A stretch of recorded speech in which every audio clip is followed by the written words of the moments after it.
Welcome to A&N In Depth. This is a thought-provoking podcast that provides valuable insights from credible Adventist scholars and leaders to help you understand how the Seventh-day Adventist Church works. How does the structure work? What are the practices and beliefs that Adventists have? We'll discuss all of this here. Whether you're a lifelong Adventist or a curious listener, stick around. I'm your host, Sam Nevis, and this is A&N In Depth.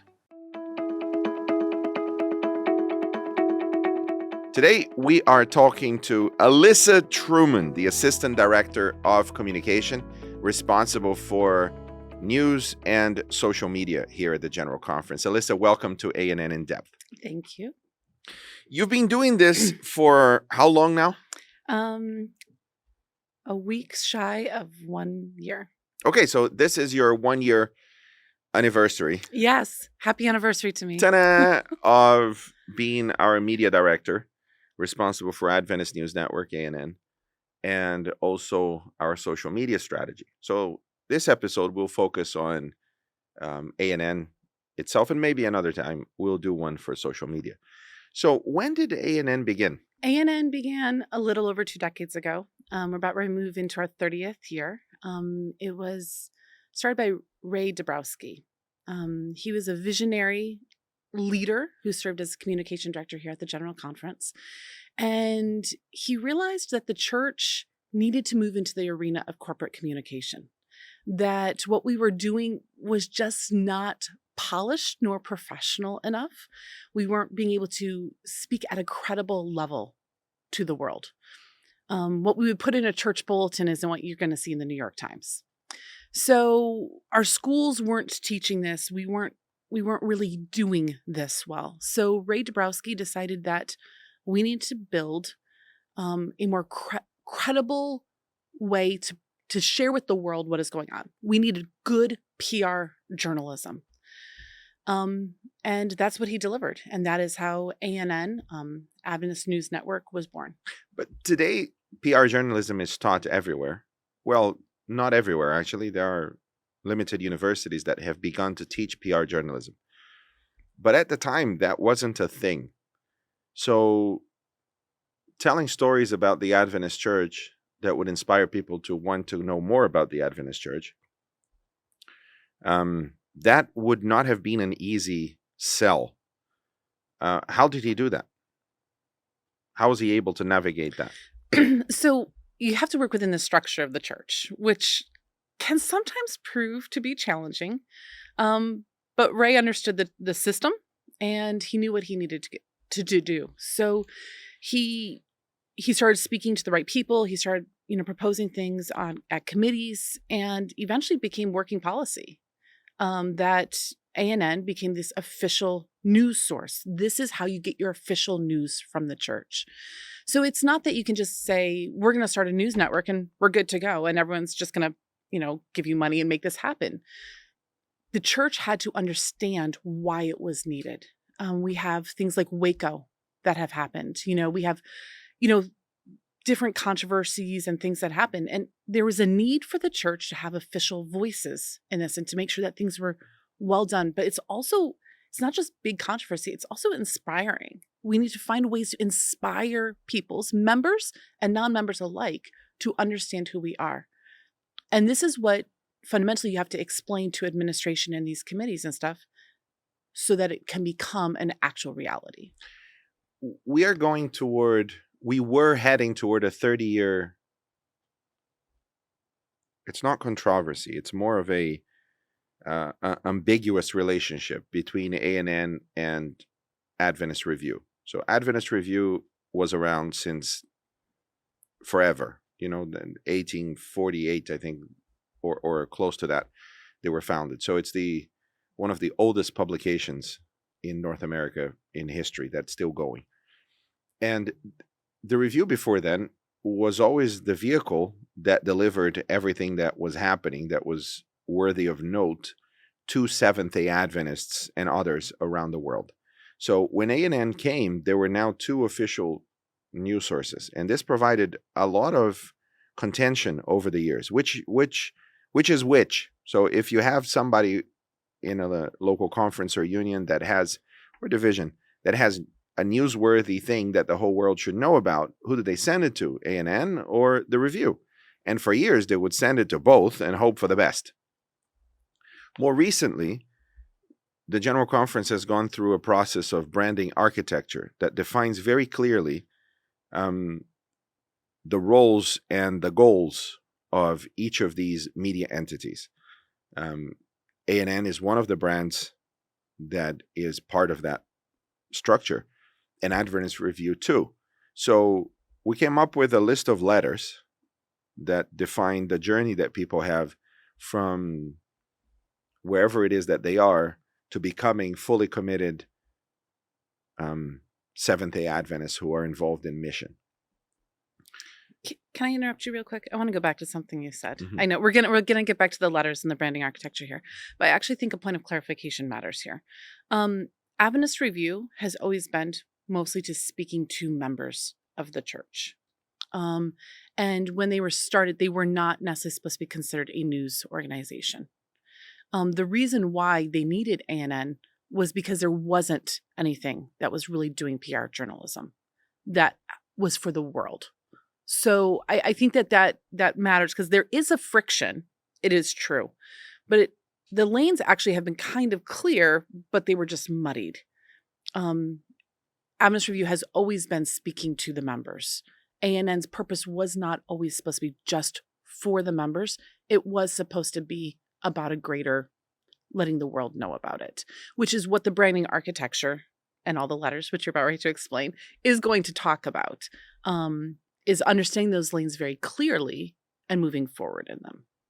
So if you're listening to this on YouTube, we have a graph that will come in now, and we'll go through and explain what that graph is, because that's the new branding architecture, and it really clarifies this well. If you're listening to this on Spotify or iTunes podcasts or anywhere else that you can't see, then head over to YouTube and find this video, and you'll see this graph. But it's basically concentric circles that start with the letter A in the middle, and every other circle B, C, D, and E.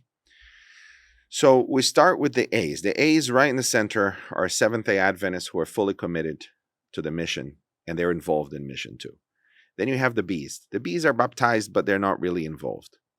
The C's, they're not baptized. They heard about the Adventist Church, and they think positively of the Adventist Church. So those are the C's. Maybe they have a family member. Maybe they subscribe to this podcast. If they're interested, maybe they search something on Google and found an Adventist article that is compelling and they're interested. Maybe they sent their child to an Adventist school. Maybe they went to an Adventist hospital. They are aware that there is such a thing as the Seventh-day Adventist Church. Those are the C's. And then you have the D's. The D's are all Christians who have never heard of the Seventh-day Adventist Church, or at the moment feel either neutral or negatively about it. Those are the D's. And then you have the E's. The E's are the non-Christians who've never heard, the secular, the Muslims, Hindus, and so on. So the E's are there. So we have a list of media entities that are communicating with the E's so that it can become C's. So communicating with secular people or communicating with Muslims so that they can become aware that there is such a thing as the Seventh-day Adventist Church and to feel positively about the Adventist Church, turning E's into C's. Some of the largest entities are Hope Channel and AWR. And there are other parts of the Adventist Church that will go through this branding architecture, such as hospitals and schools, that so far the conversations we've had with different health branding responsible for health brands, they also position themselves there, turning E's into C's and turning D's into C's. But we haven't done the exercise officially with them. It's coming. So AWR, Hope Channel, perhaps our education system, our health systems. But once they become C's, they're aware of the Adventist Church. It is the job of the church to take them further. The C's to become A's. Right? That's the Seventh-day Adventist brand. And all of its ministries and all of its church structure. So it is not the job of a hospital to baptize someone. No, the hospital heals. That's as far as they go. But if people are interested in the spiritual element of why the hospital is there, then the church should be the one offering pastoral care and helping people understand the Bible so that they can also become A's. But then you have the B's, right? So who is responsible for taking the B's into the A's? In other words, Adventists who are not involved in mission, who's responsible for helping to inspire them and for them to see the urgency of becoming involved in mission? Tell me about the relationship between A&N and the review within that context. So the way that we have it set up is that we try to move C's from C to A. In the beginning, when we were coming up with this concept, we were moving C's to B's. And then we were like, why are we trying to move people to like being nominal Adventists? So it was like, no, actually, most people, when you join the church, you actually are probably at your most missional, you're most excited. So what we've defined is that the Adventist Church brand, so that would be A&N, our goal is to help people who know about the Adventist Church, kind of are favorably looking at it, to help them be inspired, to help them be educated about it, and to move them, hopefully, to become A's. B's is the job of the Adventist Review. They share it from a little bit different of angle because they have a different audience. So now they're speaking to members and they're trying to inspire members to be more missional, whereas our job is to help people understand the church and be like, I can see myself being a part of this family. They help people. They love people, like inspiring them to believe that what the church stands for is something they can get behind. So that's kind of how we've started to navigate this. It's been a bit of a process. We're still kind of talking, but we just in June of 2023, that's the year we're in, in June 2023, we actually spoke about it publicly for the first time. This with Justin Kim, who is currently their editor. And we talked about the fact that we're finding these lanes. And the beautiful thing about knowing your lane is you can actually speed faster. When we're trying to like do bumper cars on a highway, you just really aren't going too fast. But now we can all move full steam ahead. We've been able to figure out like when somebody comes to them with an article, they're like, actually, that's A&N. And if someone comes to me, I can be like, actually, you need to go over to Adventist Review. That's where they go, but we'll republish it. So we've created this beautiful working relationship. Enno Mueller, he's their news director over there. He's brilliant to work with, and we're just kind of coming alongside each other. And as we find new things, we start talking and navigating, is this a C to A or is this a B to A? And once we know that, the other people just stand back and we say, however we can support you, we're here to do that. So A&N sitting at this C to A that's probably why you write in third person.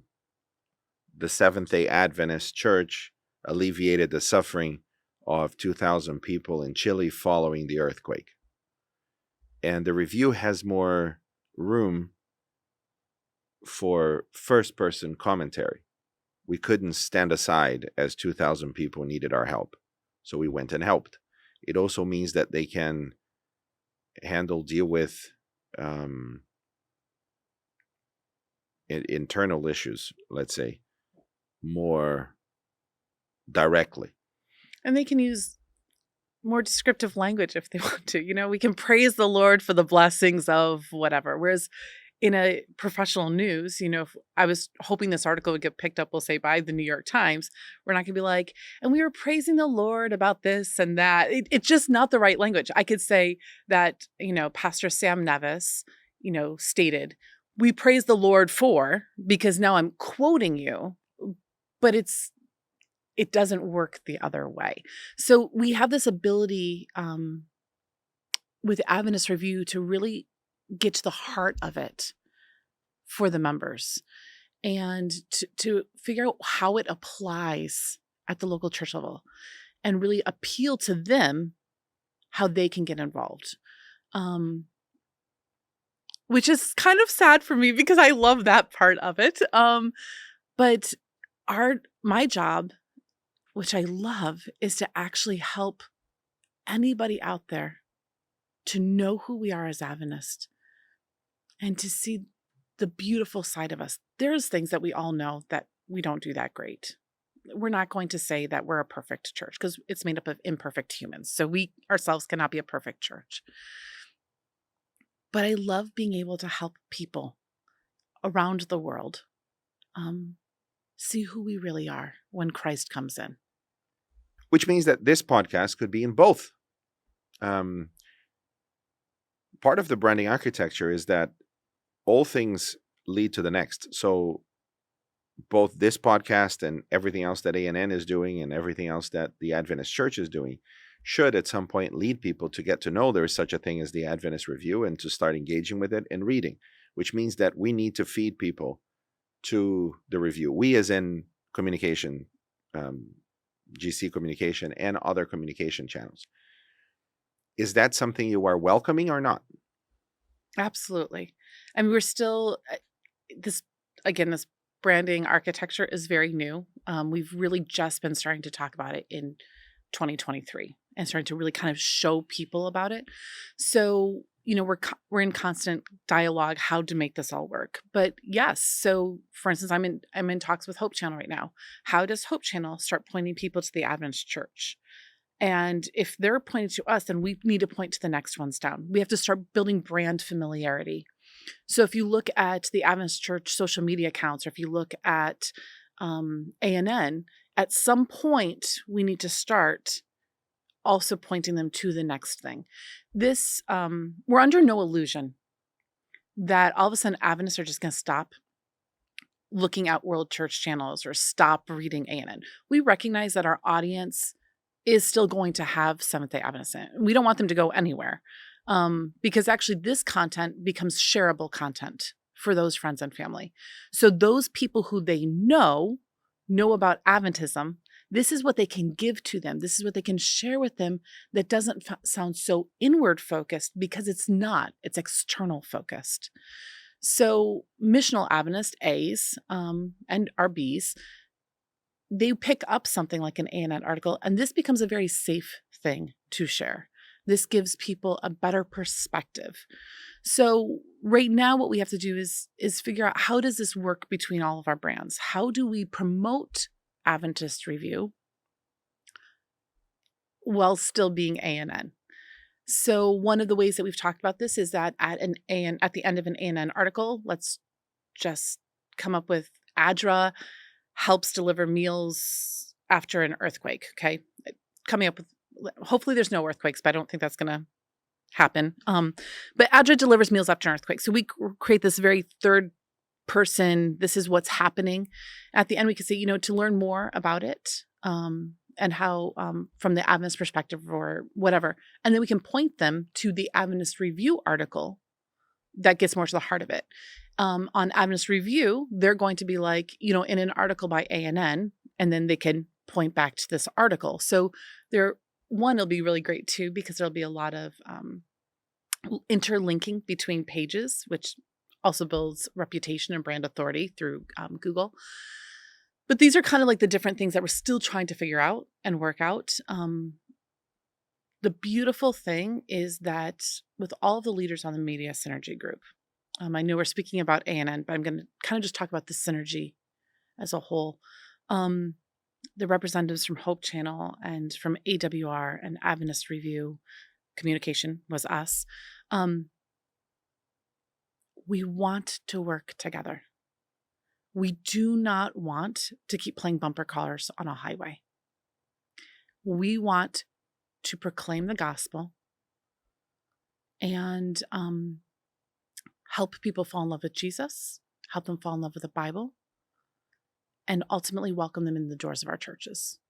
And when we all have this single focus, all of a sudden the lanes became very clear and our whole goal is to work together. So now as we're navigating it, because we're coming from the same place and because all of us want the same thing, it's just becoming like little nuances that we're kind of needing to navigate. For those that believe that ANN is a news channel, what you just described sounds a lot like propaganda that is trying to get new members. So is it a news organization or is it propaganda? Is it, evangelism, trying to convince people to become Seventh-day Adventists? Or is it proper news, unbiased, delivered to you on this website? I guess we have to define propaganda so we're making sure we're all using it in the same way. It's PR journalism. My job is to make the Adventist Church look good. It is. There's no ifs, ands, and buts about it. I'm not going to be like, this is what just happened. Like, we all know it's there. Okay. ANN's job is to give timely, reliable news of what is going around the world that helps people to understand and appreciate the Adventist Church. That's my goal. Does that mean you're going to ignore difficult issues? We can't ignore difficult issues, but our approach is probably going to be a little different than the approach Adventist Review would take, because we are PR journalism. We are gonna be accurate. We are not going to skew the facts. I'm not going to misquote people just to make it so I can get the story I want, to make it sound all PR-y, and yay. We can deal with tough topics, but it still must be factual and publishable. I have, over the years, talked to many journalists about this because 10, 15 years ago, there was a lot of contention about ANN not delivering news that was unbiased. It was deemed biased, so that by the time you finish reading, there was a clear direction of trying to understand what the Adventist Church said or believes, and for people to like the Adventist Church more by the time they finish reading the article, even if the article was was addressing a difficult situation. And there were many people that were very unhappy with that editorial line. PR journalism was not taught back then. As far as I can tell, it's something that in the last decade, some universities started teaching that specifically as a course. Maybe it was taught within a journalism course altogether. But it's definitely not something that existed even 30 years ago, or discussed properly. So in my conversations with journalists, I was talking to a very accomplished journalist, TV reporter, actually, a few weeks ago. And I always ask this question because it's a question that I'm interested in. And she said, the only people that think that there are any news organizations that are unbiased and don't have a very clear direction of what you can say or should say are those that never worked for the industry. Every news organization for the last 50 years has had an editorial line. This is our editorial line. These are the things that we are interested in. These are the things that we publish. And this reporter mentioned her unhappiness when she was covering a university story, and she came back with a very beautiful report about the university, and her editor said, okay, we'll take the images, but this is the text that you're going to read. He said, well, this text is very negative. What I saw was very positive. And the editor said, yeah, but they're behind in their ads. They're not paying their ads properly, so we're putting pressure on them. This is a TV network, a very large TV network, who had a contract with the university for advertisements, and the university was behind it. So now they were using journalism to put pressure in it and pressured her to write a different story. And this has been the case, I'm told, forever. So people that just teach or that have worked little in the industry and have this almost idyllic view of what journalism should be like, that have not experienced the nuances of what an editorial line is. I gave you an extreme example, but there are other examples no, we're not going to tell that story in this particular way. We are going to omit this and this because it's not very verified and actually doesn't help the editorial line of that particular channel. So I don't think anybody today in 2023, because this is a discussion that I was having in 2010, 11, 12, 13, 14, around that time. I don't think anybody today doubts that channels have very clear editorial lines, because we've become so polarized that those editorial lines have become much clearer and more defined. Well, I think that what people sometimes forget is we are an organization. You wouldn't expect Coca-Cola to put out an article about why Pepsi tastes better.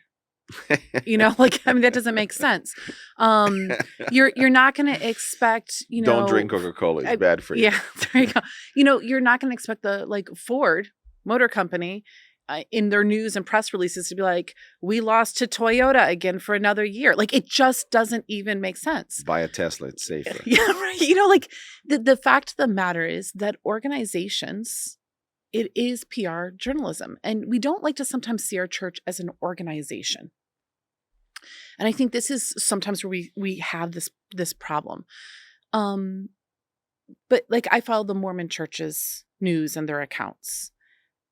Everything they put out every single day is to help people know who the Mormons are and to appreciate what they are doing around the world.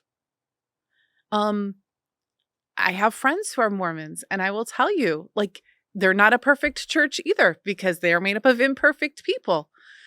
But they're not sitting here saying oh, this happened over here, because we all fundamentally understand what we are doing. We are here to help people love and appreciate our brand, to know who we are at our core.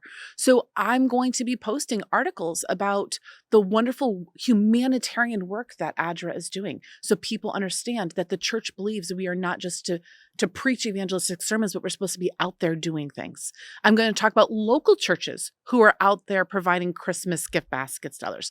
But I'm also going to talk about baptisms and evangelistic efforts that are happening. This is what we do. Our whole goal is to help people know who our organization is. And we're under no illusion that news organizations who are not connected to a brand, that they're unbiased. Nobody's going to slide up and be like, yeah, Fox and BBC and NBC, man, they're totally unbiased. Nobody thinks that. Why would we think that an organization should be?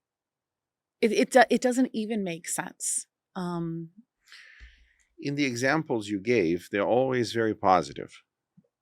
But people do look on ANN as the official news source to find the church's positioning on various difficult topics.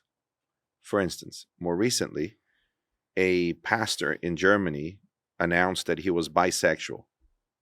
And this is a shock to many Adventists. It's hold on a minute. What's going on here? Especially because he retained his credential. The local conference decided, well, he hasn't done anything wrong. He hasn't had any same-sex intimacy, and therefore he is not breaking any of our beliefs. Because the Adventist Church has no standards for fellowship. You can come as you are, and we'll find you a seat and give you a Bible. But there are biblical standards for membership. So if you want to be a member, then you need to follow what the Bible says.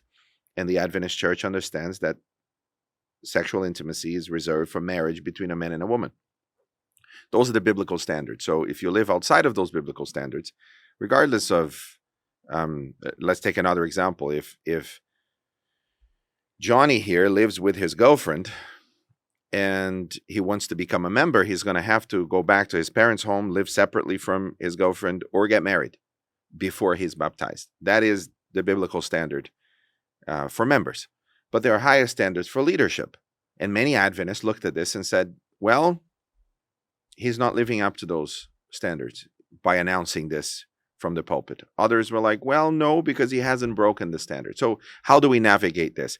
Most people looked for ANN to hear what the church's positioning is in that matter. And this includes other subjects. So you do touch on subjects that are contentious and difficult too. We do. And often ANN is the official place to find statements when they are released. So statements, a committee writes a statement and then it goes through other committees to make sure that all the right words are used, and there's back and forth. And so we do release statements. This is the official place to hear. So we are dealing with tough topics. It's not just like this beautiful pie in the sky, everything's great kind of a thing. And hopefully actually in the next few years we'll be doing more of this. There's been different things that, again, I've been here less than a year. But I had to kind of evaluate this bigger picture. We had to figure out, and then we started figuring out the branding architecture. And so I've had to start figuring out, like, okay, what is the next steps that we need to do to continue to move in, honestly, the direction that Ray Dabrowski started, that vision. Like, how do we become this corporate news while still making it missional in some way? So I've had to spend the last year really kind of thinking. I actually read something recently where they said one of the greatest things you can do is just spend time thinking. But most employers, if you open the door and you're like, what are you doing? I'm just thinking. It's not something that people want to hear. Fortunately, my bosses don't seem to mind. I've spent a lot of time thinking about this. How do we deliver news and still be missional? And the other thing that we weren't doing really well is we were just actually curating news from around the world and sharing it. But we weren't really sharing what was going on really well within the general conference itself. So over the last year, we've started creating more articles about what is happening here in the building, what new initiatives, what's this department doing, This building is the world headquarters for the Seventh-day Adventist Correct. Church. So presumably the things that happen here will have at some point an impact in the Yes. world church. So it's not just internal to this building. It is a way to find out what the world church is wanting to do. Yeah. And, we have a lot of initiatives, a lot of things that we do, but we aren't really telling people what we're doing with them. So, we hear total member involvement. That's one of our big initiatives, which is that every member can do something. But we're not really reporting on it. We're not really actually talking about what we are doing. So then it just seems like we have all these initiatives, all these things that are going on. And, the GC's rolling out this and rolling out that. But are they being effective? Are we meeting our KPIs? Because every project has a KPI. What's a KPI? A key performance indicator. So we, since everything is trying to be met, are we meeting these things? Every quinquennium, so every 5 years, the church creates this strategic plan. We're working on the next one right now. Not we, but the church is. And as they are working on this plan, they create, this is what we are wanting to do. So moving forward, we will be writing articles on these KPIs. Are we hitting them? These are the things that we are doing to do it. These ones aren't being met right now. So these are our challenges in meeting it. So these articles will not be as fluffy, if you want to call it fluffy, totally PR. It's going to be holding us kind of accountable to what we are supposed to be doing. So we are going to be starting to navigate into, it'll still be PR journalism, but it'll be a little bit more challenging than. Sure. It will challenge the leadership to follow up on what they promised.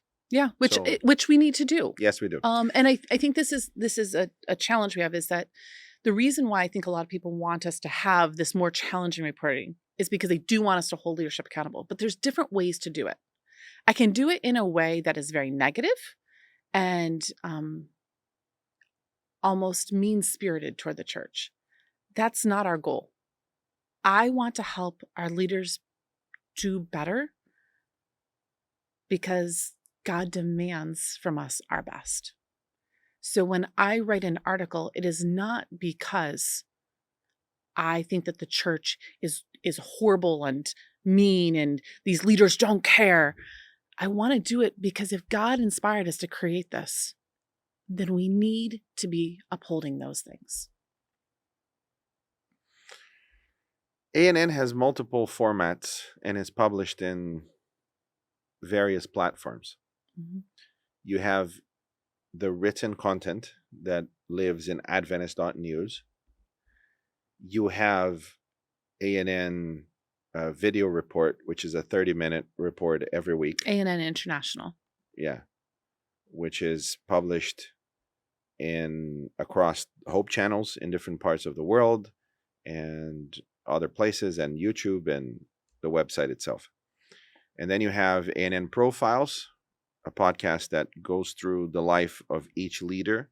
I've heard the host is amazing. Yeah, it's an amazing host. You should watch it. It's me, just for those watching. I'm the host. Then you have ANN In Depth, this podcast that tries to explain how the Adventist Church works to those who are interested. And you have a newsletter that is sent out in multiple languages. Mm-hmm. All of this we try to do it was 4 languages, then it became 5. So the website is currently English, Spanish, French, Portuguese, Swahili, Hindi. German will be coming out this year, and hopefully Russian and possibly Tagalog. But does that mean some articles that affect that language are published in those languages? Tell me more about the website structure and the philosophy behind it and where you want to take it. So right now the website is the primary news source, because translating written articles is a lot easier than putting on a 30-minute production. So our current plan is that by 2025 that we will have the website in about 15 to 20 languages. And every news article that is in English is going to be in each of these languages. Every article? Every article. Why does that matter? Because although English is the language that we speak in our meetings, this is our main focus. It's how we communicate as a world church. Not every member reads these languages, but it is important for every member to know what is happening in their church, to be inspired that what is happening in Moldova needs to inspire the members in Peru, and what's happening in America should be inspiring to members in Thailand. It shouldn't matter where you are living and what language you speak. We need to speak in your language and inspire you. We cannot just expect that your local news is the only inspiration that you get. And in some areas, it is harder to get news. This is something I'm working with all of the division news directors on, is how can we get more stories from your territory? Because I want the whole world represented. We're a global church family, 22 million members. I don't want to just represent 10 million of you. I want to represent all 22 million. So what we try to do is every week our goal is to post one story from every division and attached field. We are not there yet. I'm working with them. We're going to be doing some trainings. I have amazing news directors all around the world. Many of them, I'm going to speak about one of them who I really appreciate. We had a conversation recently, Felipe Lemos. I know your name. We call him Phil Lemon. I do know your name, Felipe. He's in South American Division, and he is going to be helping me do a training for all of the divisions that they can invite union communication directors, conference communication directors to talk about just like how to write stories, how to gather stories in the field. We're going to be creating different ways to help our divisions, to be able to help their unions, to be able to help their conferences so that we can get more and more stories to inspire people. I grew up in North America. I had a very narrow focus in my life. The church was North America. I mean, I knew we were a global church, but the church was North America. I grew up in a very small, I think 3/4 of our church was family. So this is what I grew up in. But I've always loved geography and history. So because of my love for the church and my love for geography, I've spent a lot of time just learning about our global church. And I remember when I took my children to our first GC session, was in San Antonio. And I said, everybody you meet, probably on these streets, they're going to be an Adventist. Stop them and ask them where they're from. The first person we met was this beautiful woman from Botswana who hugged my children, and she like called me sister, and my children started to see the globalness. This is what ANN is supposed to do. We can't all get to a GC session, but I want them to feel the same love that me and my children felt when we walked into San Antonio and when I met every single one of these people. And my children, by the end of the first day, I think we had met people from over 30 countries. I want, when you open our website, I want you to see that. And the only way you can do that is if you can read it in your own tongue.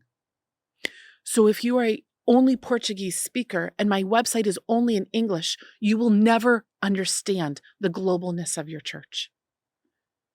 I need you to be able to read it in Hindi and Swahili and German and whatever language is there, because I want you to know that you are a part of a global church family. And we all are a family, and a family is only as effective as how they communicate with each other. A family that doesn't communicate is broken. ANN connects the family. That's a beautiful vision, especially because we are in the world more polarized than ever. We have somehow found a way to define every aspect of our lives that can separate us from others, because we are desperate to belong. You know, I think we speak a lot about polarization and unity, and people don't believe we can be unified. The thing is, in order to be unified, you don't have to agree on every single thing. My husband and I don't agree all the time. What? At all. You know, we have differing opinions on what to eat for dinner, how to raise our children. We're very good when it comes to some things, but other things we just cannot agree. But there's one thing that we both agree. We are meant to be together. And we want nothing more than to see our family in heaven. So when you can look through that lens, all of those other decisions, we can say, how do they fit through that lens? Can I still love my husband even if I don't agree with him here? Because ultimately, I know we love our family and we want to get them to heaven. That's the same lens I look at news through. I love my family. I want my family connected.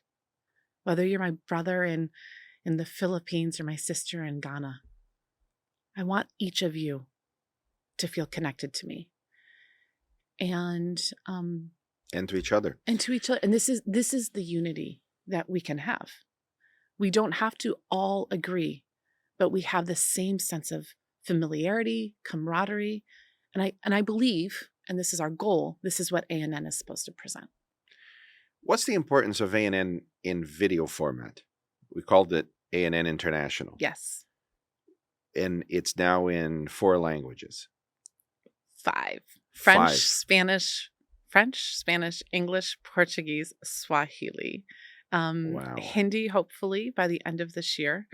And we're hoping for Hindi and German by the end of this year. And I'm working with my brothers and sisters in Russia to also get Russian, but that might be next year. So we have a whole team that produces this, and it takes a lot of effort. It does.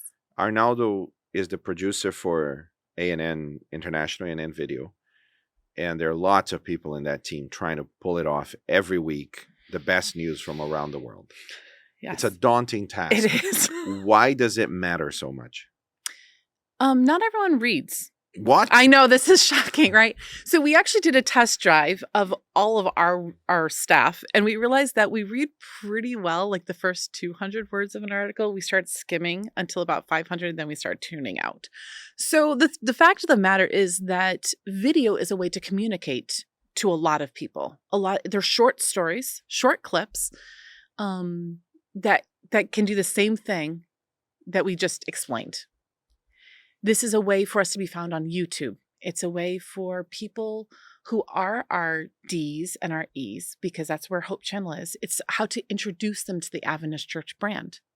So, if every one of our Hope Channels had ANN, which is my dream. So if every Hope Channel had an ANN, then this is the starting of that bridge. Here's great programming. We're helping you to understand your Bible. We're helping you understand your Bible. Oh, let me introduce you to the Adventist Church. They also love their Bibles. And if every week we start doing this, it becomes a familiarity and it becomes this bridge. This is why ANN International is so important, because it starts creating this bridge. And there are some people who just, scroll on YouTube and randomly find it. We've been making tweaks over the last year on ANN International as well.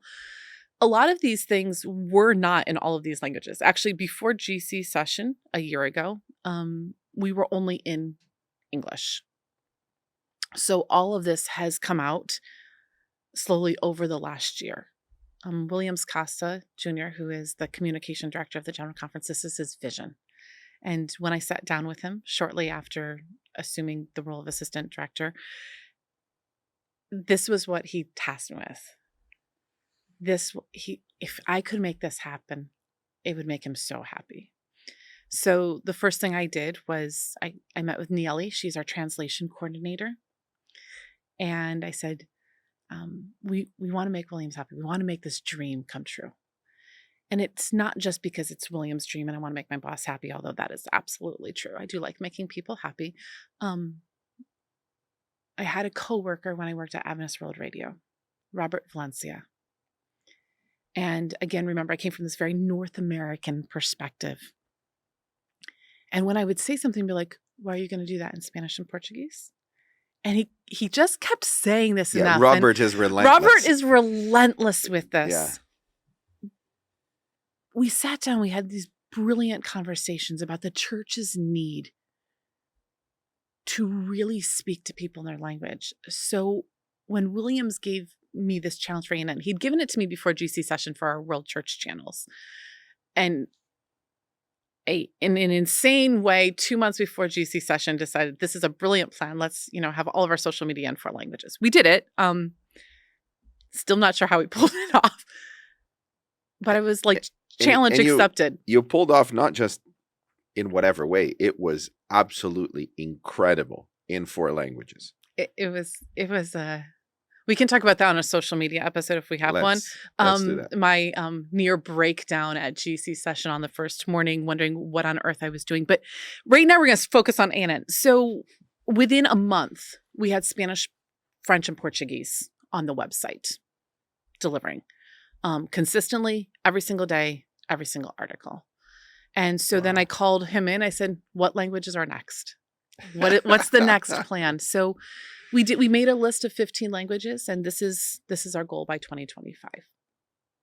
Now, usually when you have such a bold project to expand to multiple languages, I don't think you have any volunteers in your team. They're all paid, and it costs money. It does. But we have not had an increase in budget to reflect this. How are you pulling off multiple languages in an operation that is in order of magnitude larger than what you had before without any increase in budget? Can I say God? Yes. Is that a safe answer?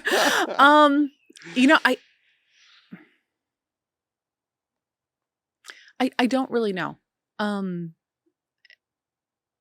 I feel like it's kind of like the loaves and fishes to an extent. When God opens a door, somehow it kind of works out. I don't fully understand how we are able to do what we do. I know we are at a point where we may need to start talking to some people if we're going to make the 15 languages a reality. One thing we have done is we have started using AI to help us with costs. So we found 11 labs, Arnaldo and Joe helped us to kind of experiment with 11 Labs, which is an AI for voiceover.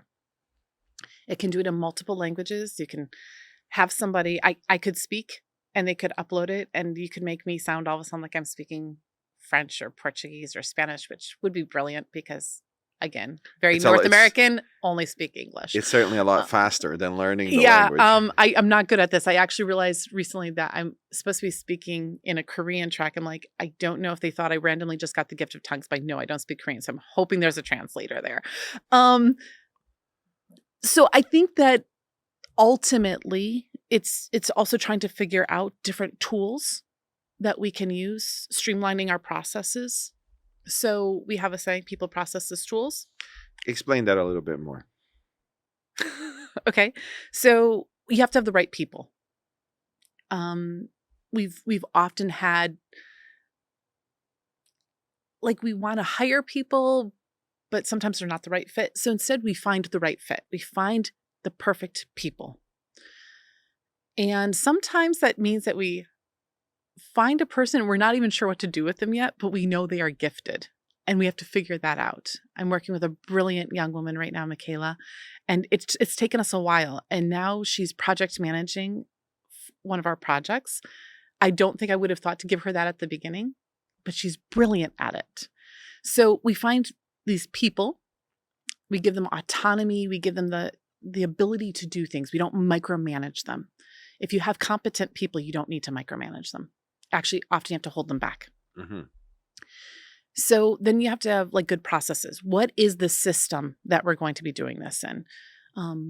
How is the flow going to work? Sometimes we overcomplicate processes. Often we overcomplicate processes. Always taking a look at it and trying to figure out how can we streamline this.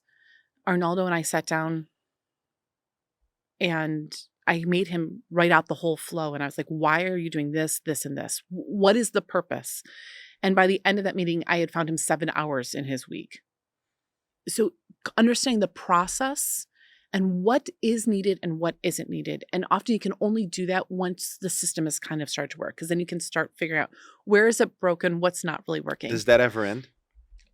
Yes, absolutely. Because, after my first week, it's perfect.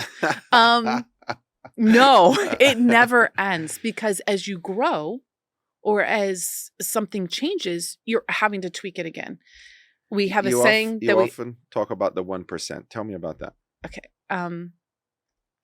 So we're supposed to make 1% improvements. When we are working on something, I often see everything that needs to be done. I have this problem of being able to have this beautiful vision, but also seeing every little thing that needs to be done, which is very challenging for my mind because it never shuts off. It's challenging for everyone in your team. You're very annoying. Thank you. But actually, works. I'm going to take that as a compliment. It is a compliment. Thank you. Very detail oriented. But it's a challenge. And so the thing with 1% is I don't need to make something perfect overnight. I'm not going to have all 15 languages. We are not going to have a new language. Let's just say, hypothetically, we decide to do Italian. We're not going to just randomly say, okay, we're going to do Italian. We're going to have a newsletter and social media, and we're going to have ANN International and the website all at the end of this month. We've created a system, 1% gradual improvements. So we'll start with the website. Once that's consistent, then we add in ANN International. Then we add this when we get here. It's noticing what needs to be done and saying, what is the next thing I can do to take this to the next level? Rather than being overwhelmed by the big picture. And never doing anything. So people, they need to improve 1% every day, or at least 1% a week in their own abilities to do things. So they need to read, they need to research, they need to wake up, they need to sleep better, they need to eat better, we're constantly focused on the people getting 1% better all the time. Which is, it's funny you say, 'cause one of the things that I'm really good at is like making sure my team takes the weekends off or doing this, which I don't do myself very well. Although you and Williams remind me frequently I'm supposed to do it. So it's kind of great because each one of us has somebody who's kind of reminding us to do this 1%. So people developing 1%, and then you have processes that need to be constantly developed. 1% a week, every process should be enhanced. You found 7 hours for Arnaldo's process. I've filled them up already. I'm sure you did. And that's probably why we can achieve more. So people, process. The last one is tools. You mentioned AI. What other tools do you use in your ANN processes? What other tools are used by the people in your ANN processes? So we use monday.com for the organization of all our articles. When a writer is assigned an article from here in the building, they put it into Monday, and that then triggers it to go to a copy editor. After the copy editor, then it goes to... What do you use to copy edit? Do you use Word documents? Do you use Google Docs? How's that? We use Google. All of the articles are in Google Docs. Makes it really easy for the editing capability. And then after that, it goes to the staging people. So all of this is just triggered with notifications in Monday. So there are no meetings. I finished these 6 articles. It's now your turn. That is mostly true. We do have a meeting once a month saying, okay, what articles are we going to write? These are upcoming things. And so we kind More of like editorial. assign it. Yes. Although even with that, coming back to systems, we've started realizing that that's always not the most effective. And we've created a whole new system that we're going to be doing where now each of our writers is going to be assigned to different departments. And they work with the department specifically, for instance, to get the stories from that department, rather than it being a different writer potentially each time. Once you start to really understand a department and you create that relationship with them, it'll be easier for them to be like, oh, we're traveling here. Actually, this would be a great story. So we're trying to create relationships between our writers as well as our departments in the GC. So this iteration of finding better tools, better processes, better people. What would you say to our listeners who find themselves wanting to do more with the same resources they've always had? How would you encourage them based on your own experience of doing so much more with the same resources? I think one of the things is to stop and look at what your big picture is. What is it that you're really wanting to achieve? And when you know what you want to achieve, what is the one thing you need to do today that only you can do to get you there? What are ways you can rely on other people to help you? I used to be a horrible delegator. I really struggled with it because I'm very good at a number of things. And sometimes it was just easier to just do it myself. The problem with that is you will always limit what you can do. You are the limiting factor of the whole operation. I am the limiting factor. So right now, as you said at the beginning, I'm overseeing social media. I'm also overseeing news. There's other things I am overseeing. I cannot do that unless I have people I trust. I was frequently the reason things didn't move forward. So one thing is to stop and evaluate what is the thing that only you can do. What are the things that, even if it's not perfect, you can trust someone else to do it? At first, because eventually it will become better than you. Yeah, that's always the hope. Next is mentor people. And then do not be so prideful that when they do become better than you, that you're pushing them aside. So, because that's a bit stupid. You've worked hard to make them better. But then you don't want them to be better. It's because we are scared that we will lose out, that somehow I won't be valued. It's actually pride. It's this fear that I become obsolete. It's something I struggle with frequently.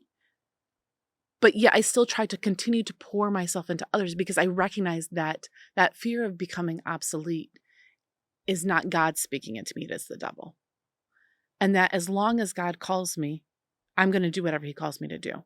He will not make me obsolete because God needs me. He's given me my talents and my gifts.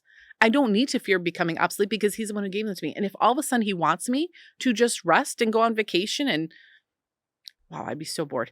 But like if this is what God's next call is for me, then that's where he wants me. And I have to be open to that. So that's one of the things. The other thing is to stop overcomplicating things. People overcomplicate things so much. Just get started. Victor Bejada, who helps us with our Portuguese channel, he's been trying to work with me to start creating my Instagram. Like I wanted to start being more active on Instagram. And he finally just said to me, he's like, I don't care what you put up there. Just put something up there. I still haven't done it. So Victor, if you are listening to this, by the end of September, I will get something up there.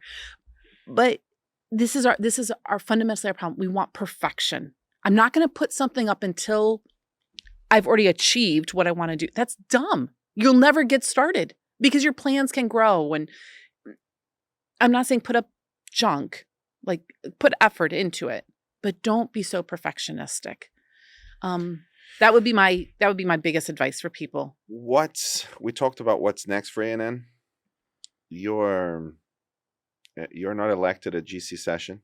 You're appointed, but you have plans until July 2025 when the next GC session is. You actually have plans for 20 years, but I was going to say I'm not interested in those true. at the moment. What would make you happy if ANN achieved by July 2025 that you're like, yeah, mission accomplished? Like my moonshot? No, moonshot is too long. Too long. Okay. It's just what I want to get accomplished. Your KPIs. Okay. For 2025. So I want 1 million views on our website monthly, which is kind of insane. Pages or like, visitors? Clicks. Articles read. Okay. So if someone came and read, if we have 2 articles a week, 2 articles a day, 30 days so it's like if you came and read all 60 articles, that'd be 60. So every month, 1 million articles read. And where are you now?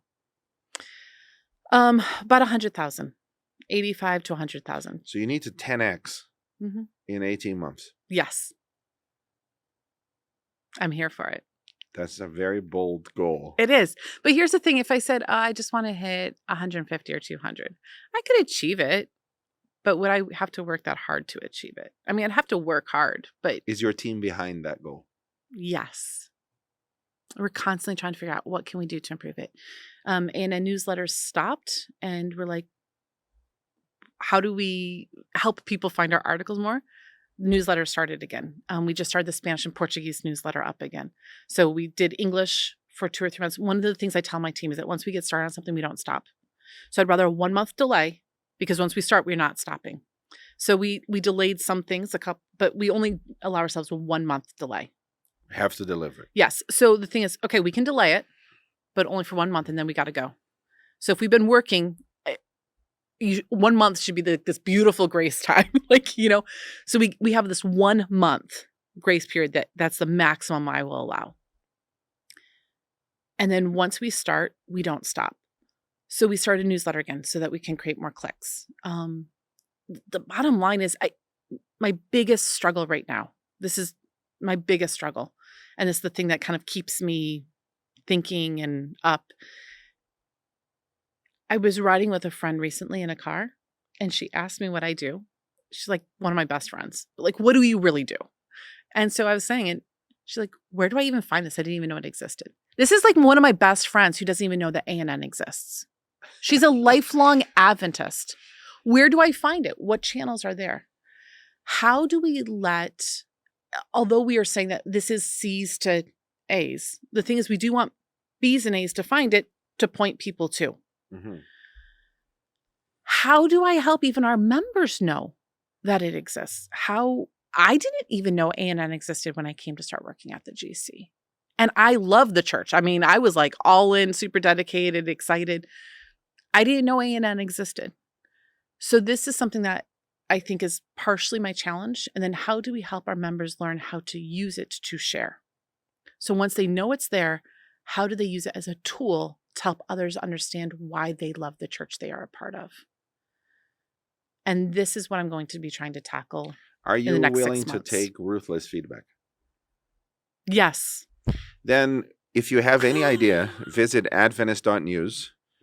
And if you have any idea of how to improve it, how to improve the website, how to improve the articles, how to improve the process, if you know a brilliant writer that Alyssa should probably interview, then just write it down in the comments. Again, if you're listening to this on Spotify, find the YouTube video and write everything you can in the comments. Alyssa will read all of it and might respond to some.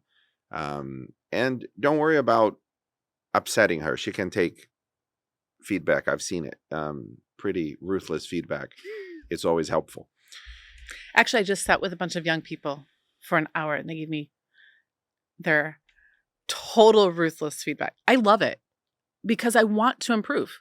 If my pride gets in the way of the improvement, then we will never make it. So I'm here for it.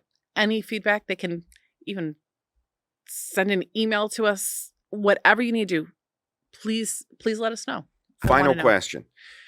For people that are listening now, I'd like you to look in your camera here and talk to them. Excellent. I can do that. If they have stories that happened near them, they know of stories that will inspire people who are familiar with the Adventist Church to become Adventists, right? Stories that present the church in a beautiful light, beautiful stories.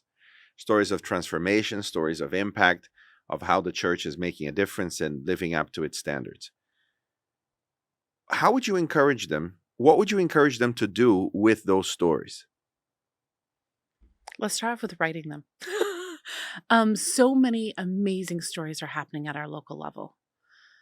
Stories of how the church is truly being the hands, the feet, the mouth, the arms of God. And we don't know it. We don't know it. And if we don't know it, the family cannot survive. So start off just by writing those down. It doesn't have to be perfect. It doesn't have to be beautiful. That's what editors are there for. We are here to help support.